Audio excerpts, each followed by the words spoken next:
Hola, buenas. Espero que me oigáis bien. Lo primero, gracias por estar aquí para esta... Voy a salir un momento de la pantalla. Nada, soy Maite. Muchísimas gracias por estar aquí. Hoy vamos a hablar de vacunas, ya habéis visto. Y nada, de qué ocurre antes de comercializarlas y cómo hemos llegado a las vacunas que tenemos ahora, ¿no? Va a ser un poco esa la presentación. Pero antes de todo, bueno, voy a compartir la pantalla, un segundito. Vale.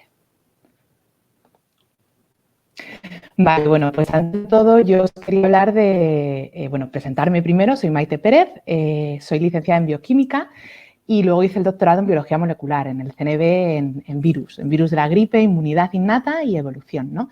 Y después pues me vine a hacer un postdoc en Londres, más o menos en los mismos temas, pero en otro grupo de virus que son los paramyxovirus, que al final, por si os suena, pues virus como paperas o sarampión, ¿vale? Y luego, desde hace unos años, pues estoy enganchada al tema de la comunicación científica y creé un proyecto hace 2 años y medio que se llama Eresciencia, que es una web de divulgación tanto para niños como adultos y, bueno, soy bastante activa en Instagram y tenéis vídeos de YouTube, artículos, diferentes recursos, ¿no? Y, bueno, y ahora ya me dedico exclusivamente a la divulgación. ¿Y por qué esta presentación? Bueno, pues me parecía importante contaros qué hago yo, que si habéis visto, aunque virus sea un rato, llevo 13 años trabajando con virus, específicamente de vacunas no, ni de vacunas ni soy epidemióloga. Pero cuando empezamos a hablar de dar una charla con los chicos de Microbacterium, empezamos a pensar que, bueno, que realmente dar una charla sobre vacunas era interesante. Como veis, sabéis todos, últimamente las noticias están empezándose a probarse varias vacunas. Y bueno, hay bastante desconocimiento, primero porque hay muchísima información también, ¿no? Hay mucha información, entonces pensamos y es difícil a veces manejarse entre tanta, ¿no? Y entender un poco todo, ¿no? Y empezamos a pensar de que sería interesante hacer una charla sobre vacunas y de cómo llegamos a ellas, ¿no? Entonces aquí, aunque sé de virus, me pongo casi el sombrero más de divulgadora y lo que he ido más es a las fuentes, ¿no? Luego, cuando llegamos al final, obviamente en tiempo de preguntas voy a intentar responder lo mejor posible a todas las preguntas que tengáis, pero también cuando hay algo que no sepa, pues también con toda la sinceridad del mundo os lo diré, ¿no? O algo que haya que vigilar datos o algo así, ¿no? Yo creo que esto es importante y creo que también es importante que sepáis desde qué lado os hablo, ¿vale? Y bueno, dicho esto...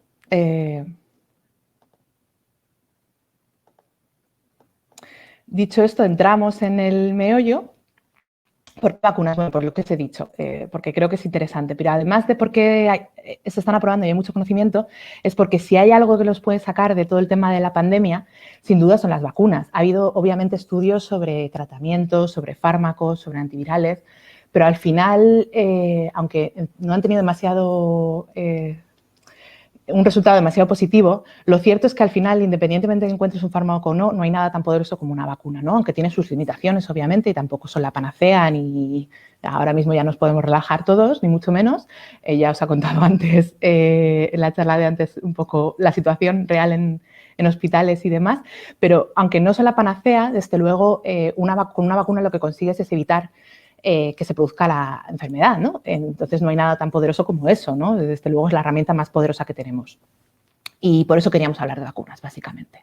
Además, si hacemos la cronología de estas vacunas, ¿no? Hay que pensar que el 1 de diciembre, hace un poquito más de un año, se confirmó el primer caso de coronavirus. El 31 de diciembre se hizo un aviso urgente de China a la OMS diciendo: ojo, tenemos varios casos de una neumonía con un cuadro bastante preocupante y que puede ser un virus emergente. Y tan solo 7 días después ya tenemos aislado el virus. Hasta ahora solo se sabía por enfermos y con un cuadro, pero no había un virus físico aislado. Y 3 días después tenemos el genoma y se sube a una base de datos pública, ¿no? Y a partir de aquí, pues todo se dispara, ¿no? En 13 días el primer caso se da fuera de China. En el 20, en una semana después, se confirma la transmisión comunitaria. Esto lo que dice hasta ahora es que ya sabemos, en ese momento se confirma que realmente se pueden contagiar de persona a persona. Hasta ahora podía haber sido como una gripe aviar, o como los casos de gripe aviar que ha habido hasta ahora, que solo era con contacto directo con animales, ¿no? Pues ahora ya sabemos que no, que hay transmisión y a partir de aquí, bueno, pues todos sabemos las noticias, ¿no? Se empieza a expandir por todo el mundo, empiezan cada vez más casos. muertes, en cuarentena muchísimos países y todo el caos que se ha provocado y bueno, todo lo que todos ya sabemos de este último año, ¿no? Y hace un año, o sea, hace un mes justo, el Reino Unido aprueba la primera vacuna, que es la de Pfizer, y a partir de esto, en este último mes de diciembre, es que está siendo todo día a día, ¿no? Día a día, pues, esta vacuna la han aprobado también otros organismos reguladores en otros países, han salido más vacunas que se han aprobado, estamos oyendo todos los días nuevos datos de vacunas que están en diferentes estados de avanzados, y va todo como a toda velocidad, ¿no? Y bueno, pues al final lo que tenemos es que en un año, hasta ahora habíamos oído que una vacuna se tarda en procesar muchísimo tiempo, que tarda mucho tiempo en generarse, mucho tiempo en realizarse. Y, sin embargo, lo que hemos visto es que en menos de un año tenemos 3 vacunas ya aprobadas a día de hoy, ayer creo que fue la última, o antes de ayer, y 177 vacunas en diferentes etapas de desarrollo. O sea, esto es, bueno, son unos datos abrumadores, un triunfo brutal de toda la investigación y de todo el desarrollo científico, pero bueno, claro, por otro lado, es normal que con estos datos y estos números, pues también nos quedemos un poco preocupados o pensando, ¿es normal? ¿Se ha hecho todo como se tiene que hacer? ¿Quizás se ha apretado demasiado el acelerador o no? ¿Qué ocurre, no? Y yo creo que de esto vamos a intentar hablar durante toda la charla e intentar aclarar un poquito cómo se ha llegado hasta aquí y cómo hemos conseguido esto en un año, ¿vale? Pero antes me vais a dejar que haga una introducción súper breve porque me parece, aunque algunas de las cosas de las que os voy a contar en esta introducción ya se hablaron el otro día, en la charla que hicieron de Microbacterium, por ejemplo, lo hizo Laura, de La Ciencia con Laura, o lo hizo también Lucía, pero bueno, es que me parece que entrar en el meollo de todo esto, no sé cuál es la base de cada uno y siempre viene bien refrescar, ¿no? Entonces quiero dar unas pinceladas de un par de conceptos muy básicos para poder ponernos en situación, ¿vale? ¿Qué es un virus? Bueno, pues un virus es algo muy sencillo, ¿no? Básicamente es un ácido nucleico, que puede ser un ADN, un ARN, que es la información, protegida por una escafandra, por un cofrecito de proteínas, y eso es un virus. Al final es como un mensaje en una botella, ¿no? Va flotando y hasta que no llega dentro de una célula y entra, no es capaz de replicar ni de generar copias de sí mismo, ¿no? Ya os digo, es algo muy, muy simple. Simplemente la información, un ácido nucleico empaquetada en unas proteínas. Y me vais a decir, vale, pero esto no tiene mucho que ver con el coronavirus, ¿no? Ni con las imágenes que hemos estado viendo. Bueno, el coronavirus al final es básicamente lo mismo, lo único que tiene es alguna pieza más. Tiene un RNA, este es el ácido nucleico, en este caso, el RNA que es de cadena simple y polaridad positiva, y este RNA a su vez está envuelto en una proteína, la proteína N, y forma lo que se conoce como ribonucleoproteína, ¿vale? A su vez, esto está dentro de una membrana y en el que hay una serie de proteínas, por ejemplo, la proteína E, que es bastante básica porque tiene que ver con la regulación del sistema inmune, ¿no? ¿Y qué más? Tampoco esto se parece mucho a lo que hemos visto todos, ¿no? Porque luego lo importante es que, otra parte importante es que alrededor de esta membrana lo que encontramos son las glicoproteínas, la glicoproteína S, que son una especie de espículas, de protuberancias, que es lo que da el aspecto tan característico de coronavirus, ¿no? Está en forma como de corona o de halo bajo el microscopio, ¿no? Y que todos hemos visto, ¿no? Que es casi como la imagen más clásica del virus. Y esta glicoproteína, además, vamos a hablar mucho a lo largo de toda la charla porque va a ser básica para el tema del desarrollo de vacunas, ¿vale? O al menos es una de las que más se está trabajando sobre ella. Pero lo vamos a ver. Vale, ¿qué ocurre? ¿Cómo es una infección con el coronavirus? Muy, muy, muy brevemente. Bueno, pues todos sabemos que principalmente es un virus respiratorio, no únicamente, hay otros métodos de infección, pero bueno, de contagio, pero principalmente respiratorio. Entonces, cuando hay alguien, estás cerca de alguien infectado, por los aerosoles, las microgotículas, esto hace que respires virus o entran por el sistema respiratorio y te puedas contagiar, ¿no? Y una vez que ha entrado el virus, pues el virus se va a acercar al epitelio, a las células que forman toda la pared de la garganta, de la nariz, de los bronquios, y ahí se va a unir. Y esto es una de las etapas más importantes, ¿no? Esta proteína S de la envuelta del virus es capaz de unirse a una proteína especial de nuestras células, que es el receptor AC2, y al final es como una llave, una cerradura, ¿no? Cuando se da una unión específica, cuando se unen las dos, el virus es capaz de entrar dentro de la célula, ¿vale? Y ya lo que tenemos es el virus entra dentro de la célula, se libera todo el genoma y todas las partes del virus, y una vez que el genoma está dentro, básicamente hackea la célula, por decir una manera. Tú tienes una célula que se dedica a producir sus cosas normales y ahora ha llegado las instrucciones del virus y le dice, no, ahora te vas a poner a producir mi virus.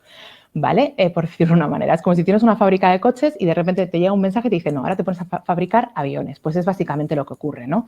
Este RNA, pues la idea es que se hagan muchas copias. Este RNA tiene todas las instrucciones para hacer copias del virus, entonces se hacen copias del genoma, pero también se hacen copias de todas esas proteínas y elementos que formaban el virus.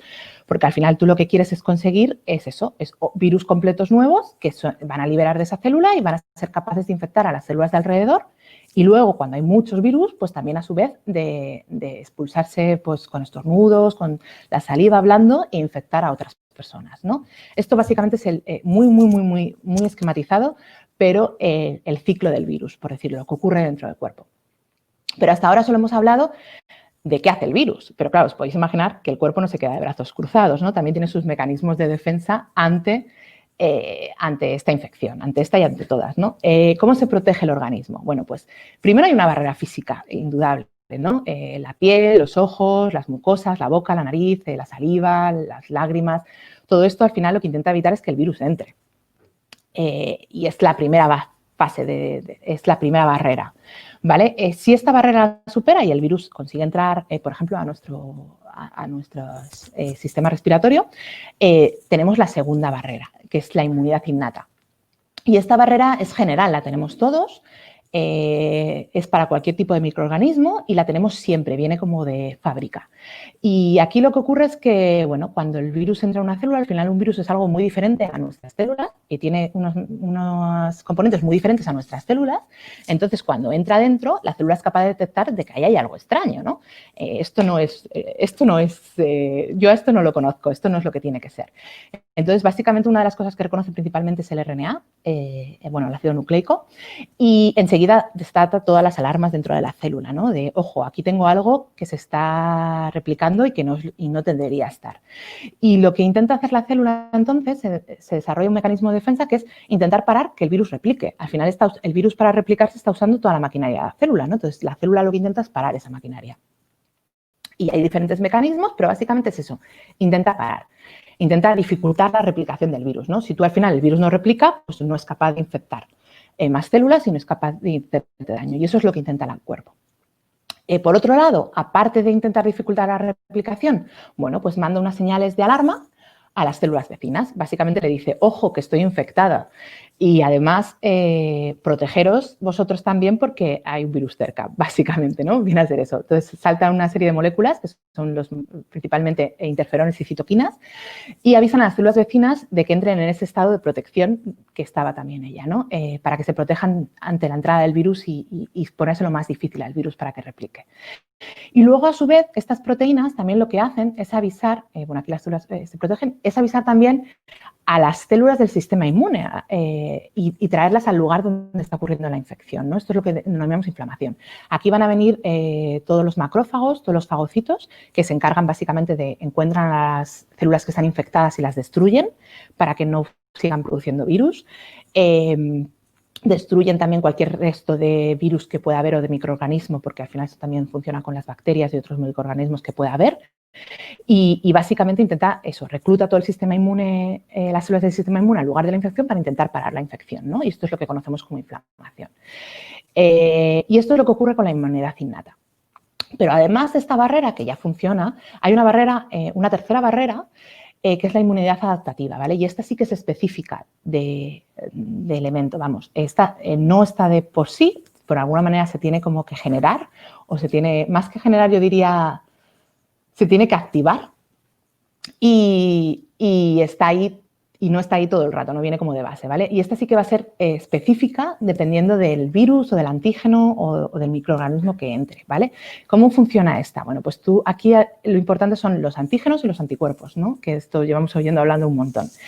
Básicamente hay unas células que son los linfocitos que producen unos anticuerpos y tienen anticuerpos a su alrededor, ¿vale? El anticuerpo es una proteína que lo que hace es que reconoce específicamente un antígeno. Y el antígeno no es otra cosa que una pieza, una parte, algo que sea extraño. Puede ser una parte de un virus, puede ser una parte de una bacteria, puede ser incluso cosas tan normales como un grano de polen, ¿no? Por eso se generan las alergias. No debería ser un antígeno, pero en algunos casos ocurre que actúa como antígeno, ¿no? Y básicamente lo que pasa aquí es que el cuerpo genera millones de variaciones posibles de anticuerpos por un mecanismo que no vamos a entrar a hablar hoy, pero cuando uno de ellos reconoce un antígeno específicamente y se une a él, es capaz de decir, vale, ojo, aquí está pasando algo, voy a desarrollar, voy a empezar a protegerlo, ¿no?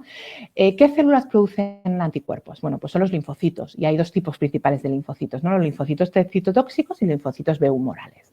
¿Qué hacen estos linfocitos? Bueno, pues en el caso de los citotóxicos, cuando reconocen un antígeno en una célula, lo que hacen es destruirla, ¿no? Es lo que habíamos dicho, cuando la célula está produciendo virus, porque ha sido infectada, pues muchas de esas proteínas van a acabar en la superficie de la célula para generar nuevos virus. Bueno, pues los linfocitos son capaces, los T citotóxicos son capaces de reconocer que esa célula está siendo infectada porque reconocen esos antígenos y la destruyen directamente, ¿vale? Y luego están, por otro lado, los linfocitos B humorales, que esto es lo que producen los anticuerpos, los secretan, los sueltan al medio, ¿vale? De tal manera que estos anticuerpos se van a unir, si encuentran un antígeno se unen, por ejemplo, en el caso de un virus, pues lo rodean y lo enjaulan, lo bloquean, por decirlo de una forma, de tal manera que si el virus está bloqueado, pues ya no va a poder entrar en una célula. Pero además de que no va a poder actuar, los marca para que otras de las células del sistema inmune, como los fagocitos, lo destruyan, se lo coman, lo eliminen y lo dejen de estar, ¿no? Entonces, al final, de esta forma, pues se elimina la infección, ¿no? Entre todas estas barreras, por decirlo de una manera. Pero lo importante de los linfocitos es que generan memoria inmunológica y por eso también son importantes para la charla de hoy, por eso os estoy hablando, ¿no? ¿Qué es la memoria inmunológica? Bueno, pues como hemos dicho, un linfocito encuentra su antígeno, en este caso vamos a ponerle que es la proteína de la envuelta del virus, y lo reconoce. Y esto desencadena una cosa en la que se llama una activación es un poco diferente, bueno, esto es una simplificación, pero lo que ocurre es que el linfocito empieza a proliferar. Se generan muchos más linfocitos, ¿no? A varios niveles. Porque tú al final lo que necesitas es tener bastantes para poder parar la infección, ¿no? Y se empiezan a producir un montonazo de linfocitos. Al final la infección se consigue controlar, el cuerpo vuelve a su situación normal y ahora ya no necesitas tantísimos linfocitos, ¿no? Ya te sobrarían, por decirlo de una manera. Entonces, lo que ocurre es que estos linfocitos empiezan a degradar. Bueno, desaparecen y quedan solo unos poquitos. Y esos poquitos, y aquí viene lo importante, se pueden convertir en lo que se denomina células de memoria, ¿vale? Estas células de memoria, lo que ocurre después es que van a perdurar, van a estar al menos durante un cierto tiempo, van a estar en nuestra sangre, en nuestros fluidos y van a estar todo el rato como patrullando el cuerpo por ver si encuentran alguna vez, se vuelven a encontrar otra vez con ese mismo antígeno. Si en algún momento nos volvemos a infectar con ese virus, nos volvemos a contagiar con ese virus, van a ser capaces de reconocerlo y ahora sí activarse y empezar a actuar muchísimo más rápido. ¿Vale? Para que os hagáis una idea. En esta gráfica lo que se representa es qué pasa en esa primera infección, que realmente, aunque todas las primeras barreras, la primera y la innata, ha empezado a actuar muy rápido, la adaptativa todavía no, y de hecho no empezamos a ver anticuerpos en sangre hasta los 7 días o algo así, ¿vale? Que es esa curvita primera que hay aquí. Espero que podáis ver el puntero. ¿Qué ocurre después? Si la infección pasa, los anticuerpos bajan y volvemos a una situación normal, ¿no? Si se vuelve a encontrar el cuerpo con ese mismo virus o ese mismo patógeno, tenemos ahora una respuesta secundaria, como hay células de memoria, muchísimo más rápida, ocurre antes y además muchísimo más fuerte y más eficiente, ¿vale? Y esto es lo que se considera memoria inmunológica y es tan importante, seguro que habéis oído hablar, que hay virus como puede ser el de la sarampión o el de la varicela del que solo te contagias una vez. Produce una respuesta tan fuerte que la segunda vez, aunque te vuelvas a estar en contacto con el virus, no te llega a producir la enfermedad porque el cuerpo es capaz de pararlo, ¿no? Esta respuesta inmunológica es para pararlo. Y esto es básicamente lo que intentamos conseguir con las vacunas. ¿Qué es una vacuna? Pues básicamente una vacuna lo que quiere conseguir es memoria inmunológica, pero sin sufrir la enfermedad. De alguna manera es como engañar al cuerpo para que desarrolle esa memoria, esa respuesta inmunológica, pero sin tener que llegar a pasar por una enfermedad, ¿no? O al menos, sí, sin tener que pasar por una enfermedad. ¿Y cómo lo logra? Bueno, pues hay varios mecanismos, ¿no? Y al final estos son las diferentes formas que tenemos de vacunas, ¿vale? Podemos trabajar con un virus inactivo. Si tenemos un virus que está muerto, que directamente no puede replicar, bueno, tiene forma de virus, el cuerpo lo va a reconocer como virus, va a desarrollar toda la respuesta inmunitaria, pero no es un virus. O sea, no es capaz de replicar, entonces se va a morir. O sea, va a dar respuesta, pero no va a dar problema. Puede ser un virus debilitado, puede ser un virus que actúa, pero que no provoca mucha enfermedad o que tiene alguna parte un poco tocada, ¿vale? Puede ser virus recombinantes. Usas un virus que es seguro, pero le pones alrededor tu proteína de interés, la proteína, por ejemplo, de la envuelta del virus, de tal manera que el cuerpo lo reconozca esas proteínas y pueda reconocer luego al virus al que quieres conseguir la vacuna. Puedes directamente meter proteínas sueltas. Puedes meter lo que se llama virus-like particles, que son, generas como una especie de forma de virus, pero no son virus porque no tienen ni ácido nucleico ni nada, pero sí que tienen todas tus proteínas de la envuelta alrededor, ¿no? Y esto el cuerpo también lo va a reconocer. O puedes meter las tan famosas últimamente moléculas de ARN o ADN que van a generar tu proteína de interés, en este caso la proteína de la espícula, ¿vale? Y estas son al final formas diferentes de generar vacunas. La de los virus inactivos y debilitados son muy clásicas, la de los recombinantes, bueno, ya hay varias y las más nuevas son estas tres últimas, ¿vale? Pero bueno, al final son todos mecanismos un poco de conseguir lo mismo. De conseguir que el cuerpo sea capaz de responder a esos virus. Vale, tú has generado una vacuna, generas una vacuna, pero ahora viene la parte importante, cómo la comercializas, cómo dices que es segura, qué controles tiene que pasar, y yo creo un poco lo que todo el mundo nos preguntamos, ¿vale? ¿Qué ocurre aquí? Bueno, pues esto es básicamente cómo es el desarrollo de las vacunas y por qué fases tiene que pasar. Una vez que tú tienes un candidato a vacuna, tienes que hacer unos estudios preclínicos, que se llama, que sería la fase 0.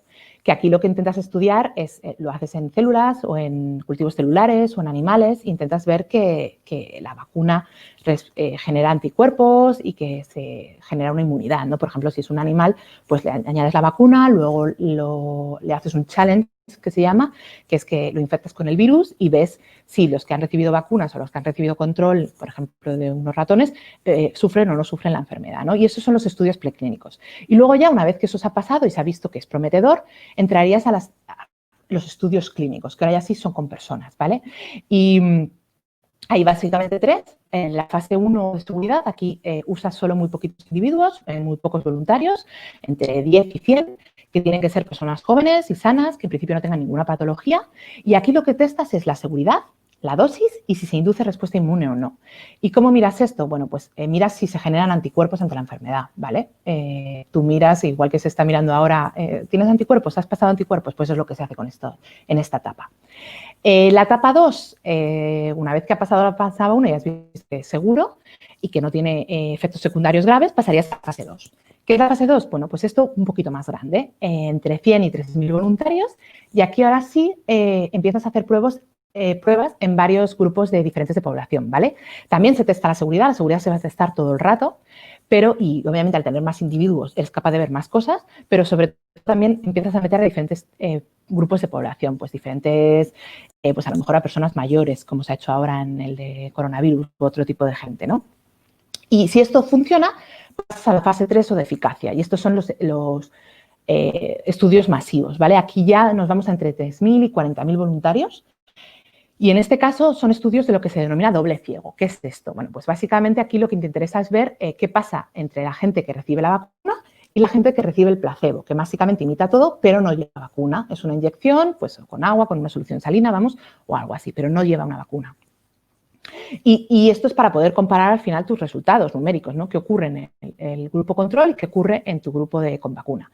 Y te permite reconocer la eficacia. ¿Por qué? Porque tú al final lo que vas a esperar es cuánta gente se pone enferma de tus dos grupos y comparar, ¿no? Imaginaros, si lo vamos a ver mejor, pero si en tu grupo de placebo se ponen enfermos 100 personas y sin embargo en tu grupo con la vacuna se ponen 2, pues te está diciendo que tiene cierta eficacia, ¿no? Que está protegiendo. Y luego, a su vez, como has aumentado el número de gente, puedes mirar si hay efectos adversos raros. Ya os digo que la seguridad se está midiendo en todas las etapas. ¿Por qué? Porque, claro, si es un efecto muy raro, a lo mejor entre 3.000 personas no lo llegas a ver, pero entre 40.000 personas deberías empezar a verlo, aunque sean casos, efectos adversos muy, muy raros, ¿vale? Por eso también se hacen en grupos tan grandes, para al final tener datos estadísticos tanto de eficacia como de efectos adversos, ¿vale? Vale, bueno, pues esto al final es lo que ocurre con todas las vacunas. Tenemos la etapa exploratoria, que es la que se hace en el laboratorio primero, los estudios preclínicos, que ya son con animales o con ensayos, los estudios clínicos que acabamos de ver, y luego está todo el tema de fabricación, el control de calidad y todo ello. Y entre medias está lo que se llama la revisión reglamentaria y aprobación, ¿no? En todos los países del mundo hay una serie de agencias regulatorias, como la Agencia del Medicamento Española o la Agencia Europea, que lo que se encargan es básicamente de aprobar medicamentos, es decir, que esos medicamentos son seguros y actúan como dicen que tienen que actuar, ¿no? Y en el caso de las vacunas, pues van mirando en cada una de las fases que se cumple todo, que funcionan y que no hay efectos adversos importantes, ¿vale? Esto es lo que ocurre con todas las vacunas. Y luego, aparte, nunca se deja de vigilar. Esto es lo que hemos llamado la fase 4, que es que aunque hayamos aceptado una vacuna o aunque hayamos aceptado un medicamento, todos en el prospecto vais a ver que debajo tiene escrito si te ocurre algo, pues se llamas a este número, ¿no? Y los médicos están pendientes, si ocurre algo con un medicamento, llamas a este número. Porque hay un seguimiento continuado, ¿vale? Siempre, en toda la etapa comercial de cualquier medicamento que se dé también las vacunas. Y esto es lo que normalmente tarda un montón. ¿Por qué? Porque todo esta fases que están en la pantalla, ¿no? ¿Por qué tardan tanto? Bueno, pues si hay una fase 1, tú primero buscas a los voluntarios, haces el ensayo, lo planeas, lo preparas, lo haces, recoges los resultados, los analizas, los pones todos en conjunto y se los envías a la agencia regulatoria. La agencia regulatoria, que está también con otras 1000 cosas y otros 1000 medicamentos, bueno, pues lo mira todo con muchísimo detalle, lo estudia, tal, ve que está todo bien, te lo aprueba, pasas a la siguiente fase y así todo el rato, ¿vale? Entonces, esto hace que, aunque tengamos cierta tecnología, normalmente tarden entre 3, 4 años las que menos han tardado, ¿vale? Si no nos ponemos en vacunas que han tardado incluso más. Entonces, ¿cómo es posible? Bueno, ¿y para qué sirve todo esto? Bueno, básicamente todos estos estudios clínicos lo que nos permiten asegurar es que las vacunas son eficaces porque protegen de la enfermedad, ¿vale? Y seguras porque no producen efectos adversos graves, ¿vale? Y esto es lo que al final, para lo que sirve todo este tema de estudios clínicos. Y por eso está este sistema tan controlado, ¿vale? Entonces, ¿cómo es posible, si estamos hablando de 3, 4 años y todas estas etapas, cómo es posible que ahora tengamos 3 vacunas aprobadas en un año y otras tantísimas en diferentes etapas de desarrollo? ¿Qué ha ocurrido? ¿Nos hemos saltado fases? ¿No se está vigilando todo bien? ¿Vamos con prisas? ¿Qué ocurre? Bueno, pues ya os adelanto que no. Lo que se ha hecho es como hacer muy eficiente todo este proceso. Y os cuento por qué. Lo primero es esa etapa exploratoria en la que empiezas a pensar en ideas de vacunas. Esto ha sido muy rápido. ¿Por qué ha sido muy rápido? Primero porque casi todos los laboratorios que han sacado una vacuna son laboratorios que ya estaban trabajando en vacunas muy parecidas. Por ejemplo, el de Oxford había trabajado con vacunas del SARS y el MERS, que son vacunas o virus muy, muy similares al que tenemos ahora mismo, ¿no? Al del COVID-19. Entonces, esto hace que hayan podido ir muy rápido. Luego, además, en cuanto han sabido, se conoció muy rápido el genoma del virus, bueno, pues esto ya también con este genoma y toda esa información previa y experiencia previa que tenían, pues han podido diseñar vacunas muy rápidamente, ¿vale? Entonces, han saltado muy rápido a los estudios preclínicos, porque no es que partieran de cero, es que ya tenían muchísima información antes, ¿vale? Mucho trabajo antes hecho que han podido usar de manera muy rápida para generar estas vacunas o estos prototipos de vacunas.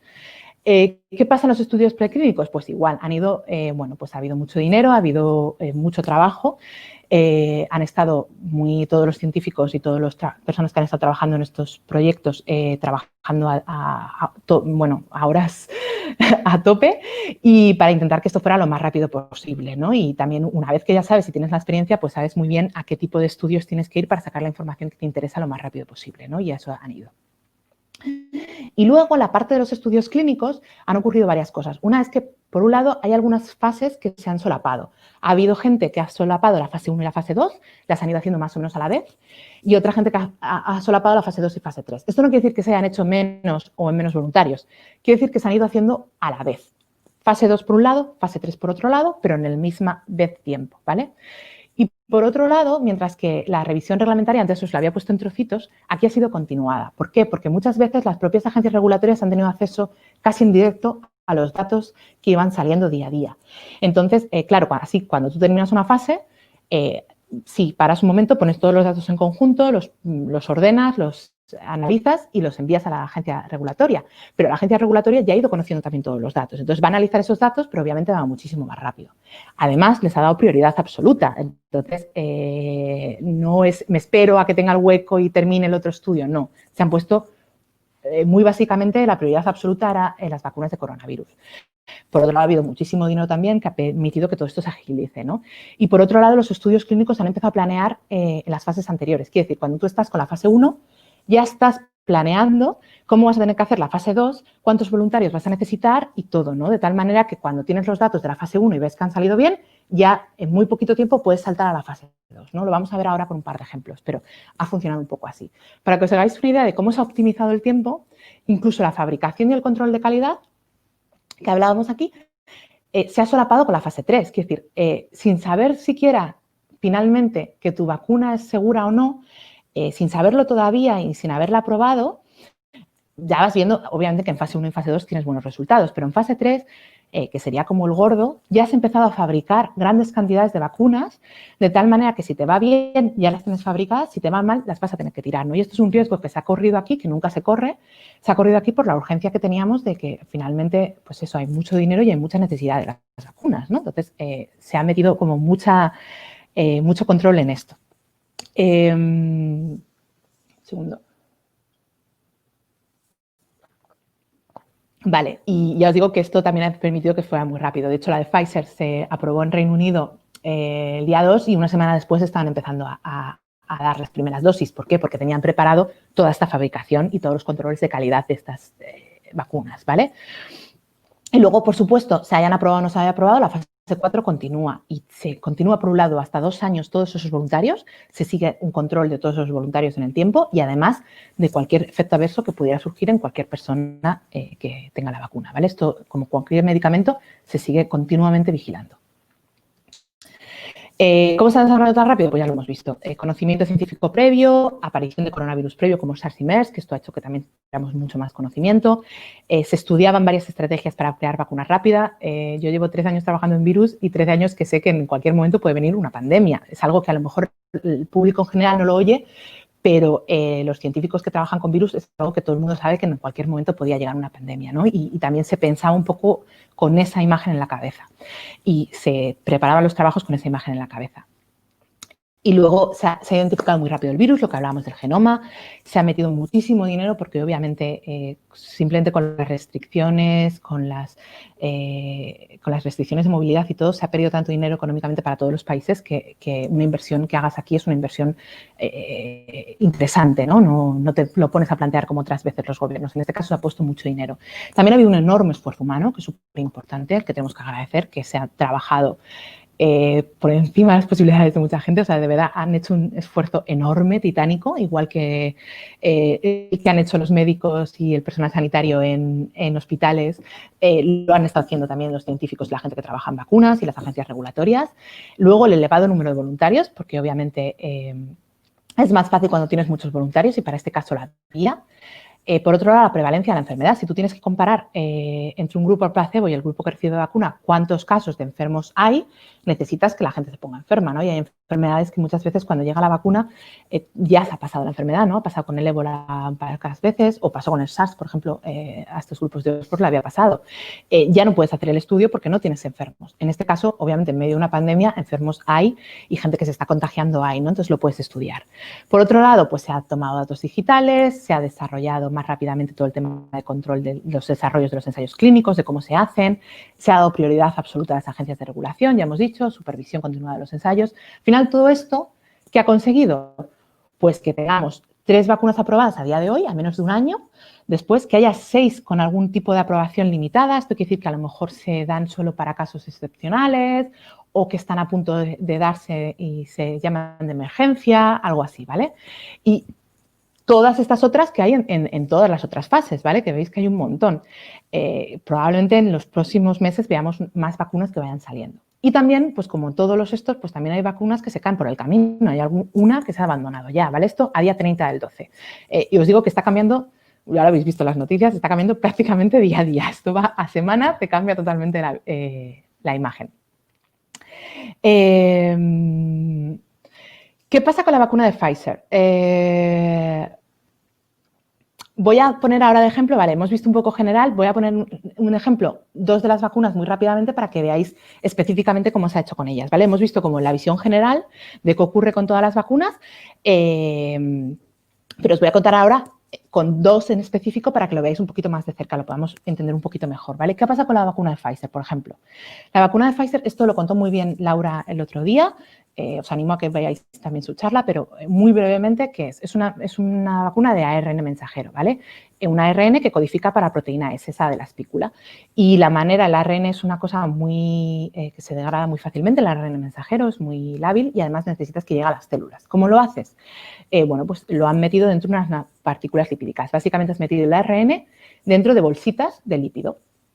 Y estas bolsitas pues van a llegar a la célula, el RNA va a poder entrar en ella, va a entrar directamente a la maquinaria de la célula porque es igual que un ARN mensajero nuestro, exactamente idéntico, y entonces va a empezar a entrar dentro, se van a producir las proteínas de la espícula que van a ir a la membrana y que van a ser reconocidas por el sistema inmune, ¿vale? Y va a desatar todo como si va a desatar esta respuesta inmunológica, ¿vale?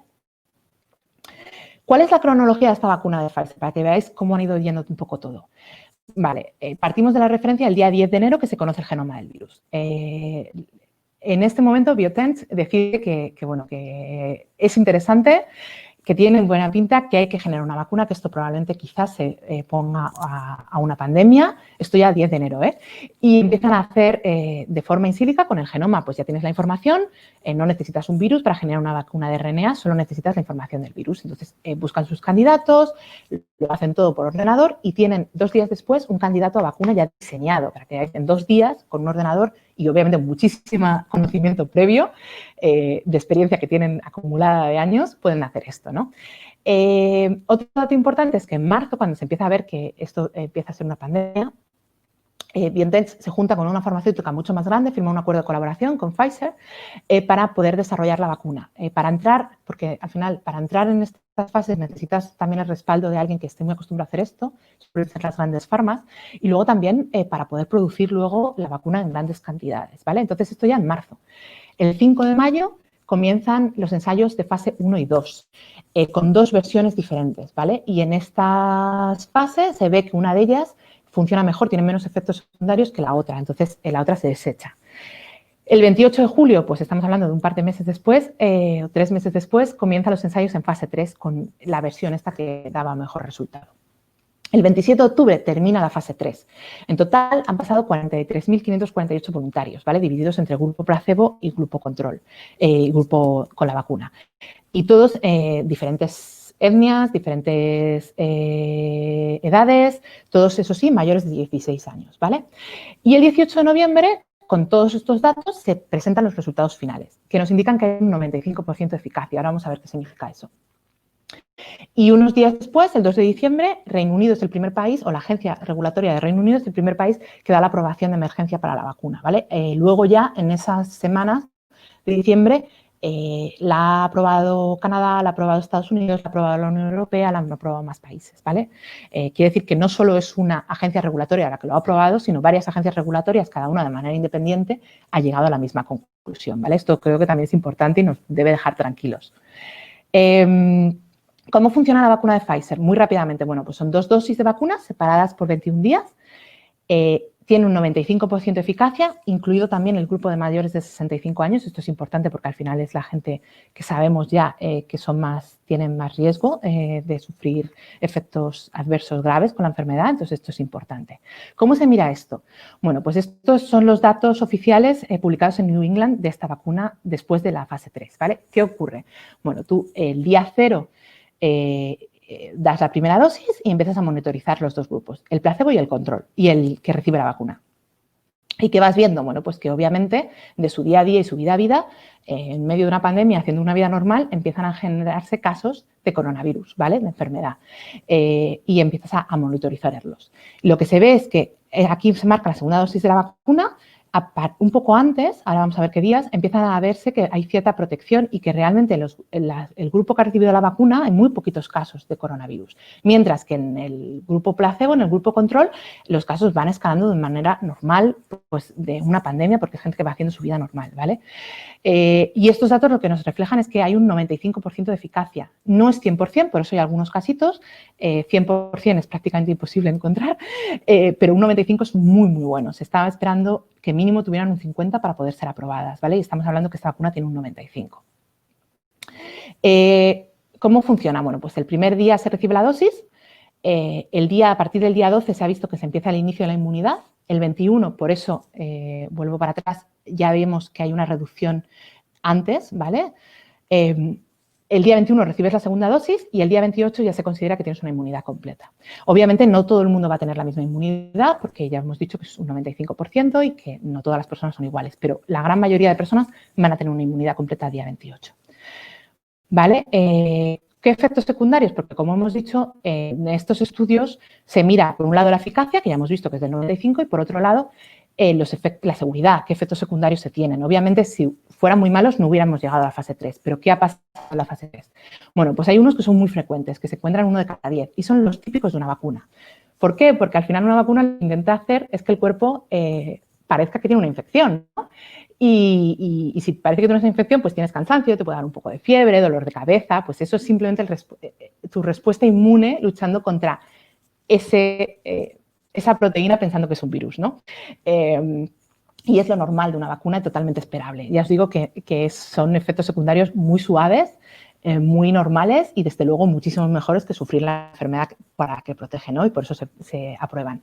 Luego hay algunos frecuentes, como puede ser enrojecimiento, náuseas, algunos poco frecuentes, de 1 de cada 100 personas, que es que se te inflen un poquito los ganglios porque tienes una respuesta inmune, un poco de picor, insomnio, esto normal. Y raros, menos de 1 de cada 1000, esto en el caso de Pfizer han sido solo 2 personas que han tenido una pequeña parálisis durante unos días o durante unas horas en la cara, que además ha sido gente que había tenido inyecciones subcutáneas, ¿vale? Pues de relleno o algo así, y que les había dado una pesada. Y no se ha estimado todavía con los datos disponibles cuál es la posibilidad de una reacción alérgica. Esto quiere decir que realmente es muy, muy, muy baja, porque de 20.000 personas que has dado, esto no lo estás viendo, ¿vale? Yo os digo que la de parálisis se ha visto en 2 casos de esos 20 y tantos mil. En esta no lo estás viendo. Entonces, esto quiere decir que estamos ante una vacuna muy, muy segura, que en principio tiene solo los efectos adversos que esperas de una vacuna, que es básicamente que tu respuesta inmune está funcionando. ¿Qué desconocemos? Porque obviamente hay cosas que no se saben. ¿Qué no sabemos? Bueno, ¿qué pasa por encima de esos 2 meses? En 2 meses ha hecho el estudio de fase 3. ¿Qué pasa después? Pues en principio no debería pasar mucho más, porque no suele pasar con vacunas, pero no lo puedes descartar. Entonces, por eso también se sigue monitorizando durante todo el tiempo. Está esa fase 4 en que se mira. ¿Qué no sabemos? Pues no sabemos eficacia y seguridad en los grupos en los que no se han incluido en el ensayo, ¿no? Por seguridad no se han incluido ni embarazadas, ni en niños, ni en personas inmunodeprimidas. Entonces, no sabemos qué ocurre con la vacuna. ¿Qué no sabemos? Tampoco si evita la transmisión del virus y si hay infección asintomática. Lo que sabemos es que no se sufre la enfermedad con la vacuna. Si tú te vacunas, no sufres la enfermedad en un 95% de los casos. Pero quizás el virus replique de manera muy, muy, muy, muy, muy baja y puedas transmitirla. Entonces, por eso, entre otras cosas, se dice que hasta que no se sepa hay que ir protegidos, seguir usando mascarilla aunque te vacunes, todo este tipo de cosas, ¿vale? Y no se sabe qué ocurre si no se administra la segunda dosis. De todos los casos, creo que han sido 2 los que no han tenido, por alguna razón, no se han administrado la segunda dosis. Entonces, no se sabe qué pasa. Por eso es tan importante también. Se ha visto que hay cierta inmunidad, pero no sabemos cómo de fuerte es. Por eso es importante mantenerla, ¿vale? Con todo esto que os quiero contar, pues que al final, el 8 de diciembre, cuando salió la imagen de Maggie Keenan como la primera persona en recibir la vacuna de Pfizer, y pongo primera persona entre comillas porque realmente, como habéis visto, 22.000 y pico personas ya la habían recibido la vacuna y se había visto que era segura. Entonces, es la primera persona después de que se apruebe y es un hito, obviamente, pero que también hay que ponerlo en contexto, ¿vale? Nada, pues, la vacuna de Oxford es un poco diferente, pero es lo mismo. Es un ADN, en este caso, para la proteína de la S, muy rápidamente. En vez de en una membrana lipídica, lo van a meter en un vector de adenovirus, que es un virus que no funciona, pero es como la cápside del virus, pero no es capaz de replicar. Pero se va a encargar de meterlo dentro y de proteger este ADN, ¿vale? Entra a la célula, libera el ADN dentro del núcleo, porque el ADN sí que tiene que ir al núcleo. Este ADN se transcribe después a ARN mensajero y a partir de aquí, igual que la otra, pues se generan las proteínas que van a la membrana y se reconocen por la respuesta inmune, ¿vale? Igual. Básicamente, la cronología es muy parecida. Ellos ya estaban trabajando con vacunas para coronavirus, con este mismo mecanismo, con lo cual en muy pocos días, en enero, ya estaban trabajando con la vacuna de Oxford al poquito de salir del genoma, ¿vale? El 23 de abril comienzan los ensayos en fase 1, igual se vuelven a asociar con otra, Oxford se vuelve a asociar con otra farmacéutica potente como es AstraZeneca y empiezan, en este caso, los de fase 2 y 3 conjuntamente. Para que veáis cómo todos estos procesos tienen controles, el día 6 de septiembre, que salió en todas las noticias, se paran los ensayos de esta vacuna por un evento adverso. En ese momento ocurre algo, enseguida se paran, se estudia qué ha pasado y según lo que pasa se sigue. ¿Qué pasó en este caso? Pues había habido un caso de una enfermedad en una persona que había recibido el placebo. Y tal. ¿Por qué? Porque entre 40.000 personas, pues obviamente hay gente que va a sufrir enfermedades de forma normal o que les va a pasar cosas de forma normal, pero no tiene por qué tener nada que ver con la vacuna y eso es lo que se estudia. Se para, se estudia y si no hay peligro se continúa, ¿no? Esto es lo que pasó aquí. A 18 de noviembre tenemos los resultados finales del estudio de Reino Unido, porque es verdad que esta vacuna a veces ha estado en otros países haciendo los estudios y va un poco descolocado, es un poco como difícil de seguir, pero se ha visto con 90. Y el 30 de diciembre, o sea, hace 3 días, UK ya ha dado la aprobación de emergencia, a pesar de que se siguen analizando, ya os digo, los datos de otros países. Es muy parecida, en este caso es entre el 60 y el 90% de eficacia, depende un poco la dosis. Lo bueno que tiene esta es que se almacena a 6 grados en vez de a menos 20, menos 70 de la otra y es muchísimo más barata que la de Pfizer, ¿vale? $4. Porque aquí, para terminar, lo que me gustaría dejar claro es cómo vacunar al planeta, ¿vale? Hemos hecho el esfuerzo titánico de generar un montonazo de vacunas, algunas están aprobadas, otras probablemente se aprueben en los próximos meses, pero ahora queda casi un esfuerzo más titánico que es vacunar a todo un planeta, a millones de personas, ¿vale? ¿Cómo se consigue esto? Bueno, pues hay que producir suficientes dosis. Para esto han estado trabajando, pero sigue siendo un problema, o puede ser un problema. Puede haber problemas de distribución, tienes que llegar las vacunas a todos los sitios. Por ejemplo, la de Pfizer, que tiene que estar a menos 70 grados, pues es un jaleo, la tienes que mandar. Este es todo el rollo que tienen. Van en unas cajas con hielo seco a menos 70 grados y además llevan un GPS con un termómetro para ver que en todo momento se mantiene la cadena de frío y no se estropea. Y esto, pues obviamente no es fácil, ¿vale? Y dificulta. Luego, la logística de la vacunación. Asegúrate que todas las personas, las que son de 2 dosis, van a recibir las 2 dosis, ¿vale? Y por último, el precio. Pues no todo el mundo puede acceder igual a una vacuna. Y luego, pues cierta parte de la población que puede sufrir rechazo a la vacunación, a estas vacunas o que las vacunas se hayan desarrollado rápido o ciertos resquemores o dudas que puede haber, ¿vale? Y esto también son problemas. Al final, para terminar, os pongo esta comparación de vacunas muy raras. Son las que están aprobadas o en aprobación de emergencia, son la de Pfizer que hemos hablado, la de Moderna que es muy parecida, la de Oxford, la rusa de Sputnik, que en este caso es una de vector muy parecida a la de Oxford, y la de Sinopharma, que es la clásica de virus inactivado, ¿vale? Que es la china. Como veis, los precios varían. La de Oxford y la de China, pues se pueden hacer 6 grados. Esto permite que lo puedas llevar a más sitios. Entonces, al final, ¿por qué os cuento esto? Porque es interesante saber que hay varias vacunas, pero que cada una probablemente funciona, a lo mejor funciona mejor en un grupo de edad, o en otro, o en un grupo de personas, o simplemente que te es más fácil llevarla a lo mejor a África, en medio del desierto, una de 6 grados, que otra que se tiene que mantener a menos 70 grados. Y luego el precio, que obviamente no todos los países pueden acceder, quizás, al menos a día de hoy, si no se hacen otro tipo de cosas, a una vacuna, ¿vale? Lo que sí que quiero terminar es que quedaros con la idea de que se ha hecho un esfuerzo enorme para desarrollar las vacunas tan rápidamente, pero que parte, obviamente, también de muchísimo conocimiento e investigación previo de años y años, que hay una decena de vacunas aprobadas, pero que también hay en fases finales muy prometedoras, que cada vacuna tiene sus pequeñas propias características, que es verdad que es bastante jaleo de seguir, porque cada una es de su padre y su madre al final, pero eso sí, todas las que se aprueben, todas son eficaces y todas son seguras, ¿vale? Porque no producen efectos adversos graves. Y nada, agradeceros a todos de estar aquí hoy, día 2 de enero, por la tarde, y nada, a ver qué dudas, intento resolver todas las dudas que tengáis. Voy a quitar el screening. No sé qué os preguntáis. Es verdad que es mucha información, porque hay mucha información, cada vacuna es un poco un mundo, pero quería daros un poquito, al menos, un highlight de cómo funcionan y cómo se ha hecho todo este proceso, ¿no?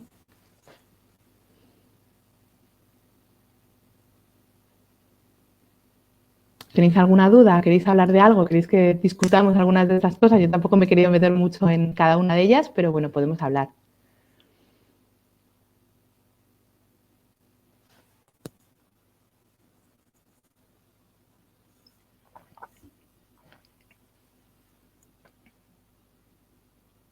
Ya os digo, Es verdad que están saliendo muchas, cada una es día a día. La de Oxford ha salido hace 3 días, es aprobado, las otras un mes antes. Está saliendo mucha información, pero yo creo que lo que es importante entender es que si no fueran seguras no se estuvieran aprobando. Y sobre todo, además, pensar que se han aprobado por varias agencias reguladoras distintas, ¿no? Que esto también tienen distintas condiciones de conservación. Muy buena también esa pregunta. Pues mira, la primera es que si es un RNA mensajero, es un RNA muy lábil. Al final, un RNA por narices lo que quieres es que la célula quiere controlar muy bien cuándo se produce una proteína y cuándo no se produce una proteína, ¿no? Entonces, son RNAs muy poco... muy lábiles, ¿vale? Que se degradan muy fácilmente. Entonces, eso hace que para poderlo mantener, y más están en una membranita de lípidos, simplemente. Entonces, para poder mantenerlo bien, van básicamente congeladas. Por ejemplo, la de Oxford, que está dentro de un virus, pues un virus ya está hecho, un virus por evolución está hecho para mantenerse al menos un cierto tiempo en el exterior sin ningún tipo de seguridad, ni de frío, ni nada, ¿no? Y eso hace que sean más resistentes. Entonces, casi todas las que llevan virus estamos viendo que se pueden mantener a 4 grados, 6 grados, pero esto por alargar la vida. Te podrían también aguantar unas cuantas horas en la pollata afuera. Eso es un poco. ¿Cuándo crees que empezarán a vacunar al resto de personas? Bueno, es que ya solo grupos de riesgo, yo creo que van a tardar 2 o 3 meses mínimo, porque solo grupos de riesgos, que estamos hablando de millones de personas en cada país, ¿no? Aunque es verdad que al menos los países europeos y Reino Unido, Estados Unidos y demás se han asegurado bastante dosis de vacunas, solo el ir repartiendo y ir vacunando es un esfuerzo titánico, ¿no? Entonces yo creo que van a tardar al menos unos cuantos meses en poder pasar a la siguiente fase de gente que en principio no tiene riesgo. ¿Son iguales de seguras las de ARN que las de ADN? Pues en principio sí, porque todas van a seguir las mismas controles, ¿vale? Pero es verdad que las de ARN incluso yo diría que son más seguras en el sentido de que tú estás introduciendo algo que es un ARN exactamente igual que el que tenemos en nuestras células. No estás introduciendo nada extraño, ¿vale? Entonces, en principio, es verdad que son totalmente nuevas, es una tecnología nueva y no tenemos datos a largo plazo, pero yo en principio es que estás metiendo un ARN igual que el que tenemos en nuestras células todo el rato y que están produciendo todas las proteínas que tenemos en el cuerpo, ¿no? Entonces, no debería dar ningún problema. Pero vamos, las de ADN también son seguras, ¿eh? Se llevan usando tiempo relativamente algunas de ellas, hay ensayos ya de otras, o sea, no debería dar problemas ninguna de las dos, para eso están los ensayos. Sí, yo creo que sí, es nueva, pero... Gracias. Quería dar una visión global, es mucha información, de verdad, incluso para mirarte, va cambiando cada día. Yo he tenido que volver a revisar cosas porque han cambiado en 2 o 3 días, pero bueno, por lo menos para que tengamos un poco esa visión, era lo que quería. Todavía tenemos tiempo, ¿eh? Si os animáis con más preguntas, yo lo intentamos.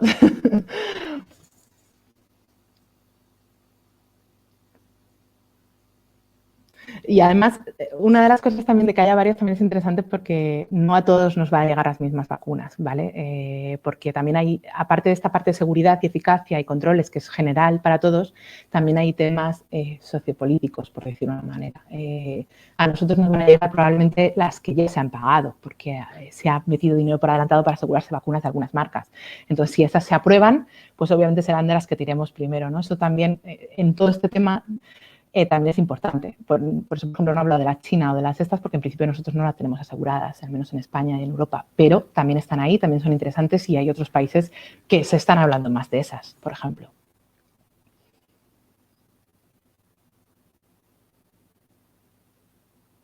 ¿Tenéis alguna otra duda, alguna otra pregunta? Todavía tenemos ahí 5 minutillos.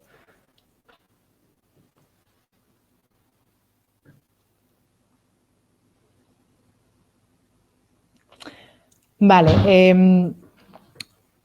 El ADN al final es como el libro de instrucciones, ¿vale? Pero es un libro de instrucciones que es bastante inamovible, es bastante gordo, tiene muchas cosas entre medias. Es como si cogieras una receta en una web que tiene pues, fotos, tiene información, te está contando por qué ha decidido que hace esta receta, que no, cuándo la usas, cuándo no la usas, ¿vale? Y eso es una información que está dentro de nuestro núcleo y que está todo ahí.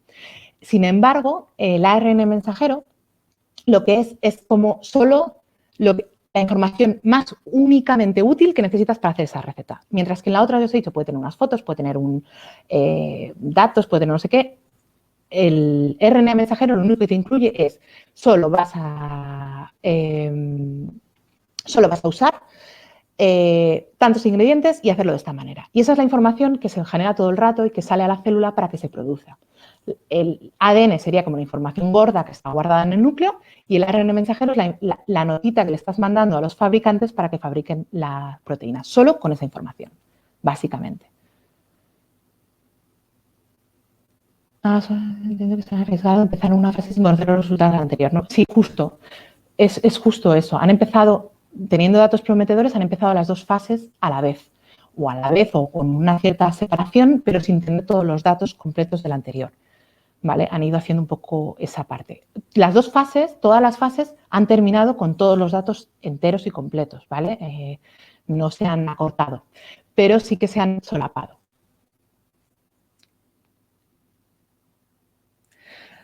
Mira, esto yo creo que no. Yo aquí además, ahora ya no vengo como divulgadora, os lo digo, llevo muchos años también trabajando en evolución de virus y me gusta además que has usado variante, porque a veces ves en medios cosas como cepa y realmente esto no es una cepa. Los virus de RNA varían mucho normalmente, entonces casi no puedes hablar de virus, pues hablas de cuasi especie. Tienen siempre, en el virus que sale de un cuerpo hay siempre pequeñas modificaciones, ¿vale? Es totalmente normal.